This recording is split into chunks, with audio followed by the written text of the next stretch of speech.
مساء الفل. إيه الاخبار؟ نتفرج على شقه مستويين، غرفتين وريسبشن في الدور الثاني، بحري شرقي بحري بالظبط، وفي موقع حلو قوي في مدينه شاطئ النخيل العجمي، الكيلو 21. بلكونه كبيره زي ما احنا شايفين، والشارع بتاعها كمان ممتد للبحر. وقدامنا هنا على اليمين شارع 10 السوق التجاري عند منتجع عميرة. الشقه مناسبه للسكن الدايم وتنفع طبعا للمصيف وللاستثمار. ريسبشن كبير زي ما احنا شايفين، مساحته حلوه، مربع ياخد قطعتين كبار. وهنا المطبخ واجهته من الطوب الحراري. ده كده المطبخ من جوه. ممكن نقفل هنا كمان نعمل دواليب.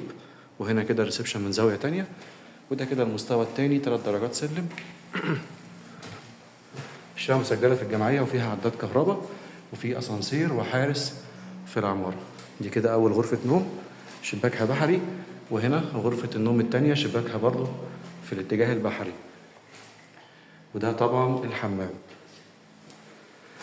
الشقة إجمالي مساحتها 135 متر، غرفتين وريسبشن مستويين، مسجلة في الجمعية، وفي عداد كهرباء وفي أسانسير وفي حارس، في موقع حلو في قلب المدينة على شارع 10 للبيع كاش، مدينة شاطئ النخيل العجمي، الكيلو 21.